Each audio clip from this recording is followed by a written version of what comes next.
Hi hello வணக்கம் and welcome to ஜெரிஷாஸ் kitchen.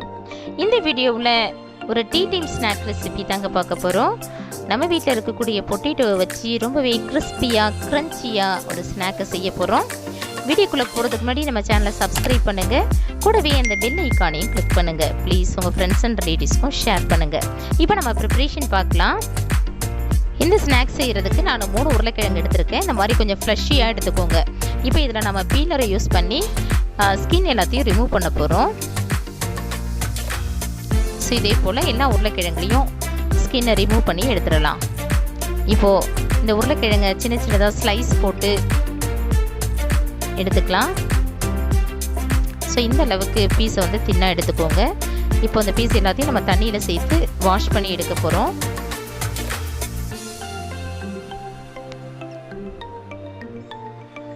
Wash பண்ண அந்த பீசஸ் எல்லாம் ஒரு காட்டன் டவலில் சேர்த்து தண்ணி இல்லாமல் இதை நல்லா துடைச்சி எடுத்துக்கலாம்.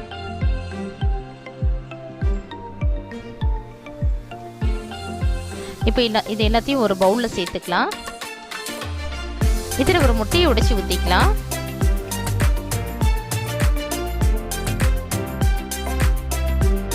கூடவே 1/2 டீஸ்பூன் மிளகுத்தூள்,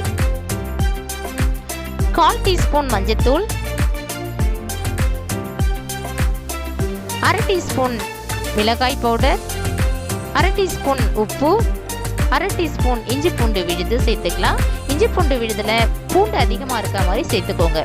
கூடவே 1/2 கப் மைதா, 1/4 கப் அரிசி மாவு சேர்த்து நல்லா மிக்ஸ் பண்ணிக்கலாம். நீங்கள் எந்த கப்பில் மைதா மாவு எடுக்கிறீங்களோ அந்த கப்பில் பாதி அளவு அரிசி மாவு சேர்த்துக்கோங்க.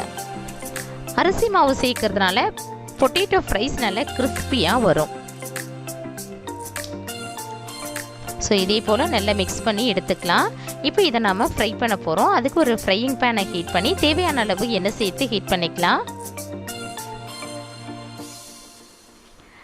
எண்ணெய் நல்லா ஹீட் ஆனதும் நம்ம மசாலாவில் போட்டு வச்சுருக்கிற பொட்டேட்டோஸ் எடுத்து ஒன்று ஒன்றா சேர்த்து ஃப்ரை பண்ண போகிறோம்.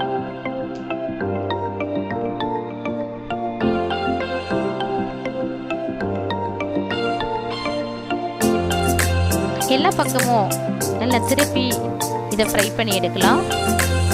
ஸோ இப்போ ஃப்ரை ஆகிடுச்சிங்க. இப்போ நம்ம பொட்டேட்டோ ஃப்ரைஸை வேறொரு பாத்திரத்துக்கு ட்ரான்ஸ்ஃபர் பண்ணிக்கலாம்.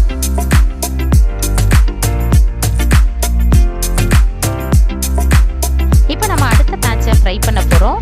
அதே போல் ஒன்று ஒன்றா சேர்த்து எல்லா பக்கமும் நல்லா கிறிஸ்பியாக வேகிற அளவுக்கு இதை ஃப்ரை பண்ணி எடுத்துக்கலாம்.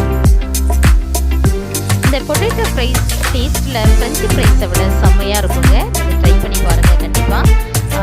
குழந்தைங்க எல்லாம் வீட்டில் இருக்கிற அந்த டைமில் இது போல் ஹெல்த்தியான ஸ்நாக் ரெசிபிகளை குழந்தைங்களுக்கு செஞ்சு கொடுக்கும்போது ரொம்பவே சந்தோஷப்படுவாங்க. இப்போது நம்முடைய பொட்டேட்டோ ஃப்ரைஸ் ரெடி ஆகிடுச்சு. இதை நம்ம வேறொரு பாத்திரத்துக்கு ட்ரான்ஸ்ஃபர் பண்ணிக்கலாம்.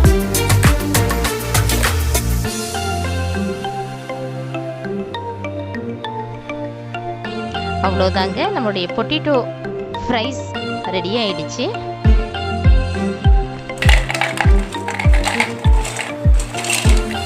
இந்த ரெசிபி பற்றின உங்களுடைய மேலான கருத்துக்களை கமெண்ட் செக்ஷனில் சொல்லுங்கள். இந்த வீடியோ உங்களுக்கு பிடிச்சிருச்சுன்னா லைக் பண்ணுங்கள், ஷேர் பண்ணுங்கள்.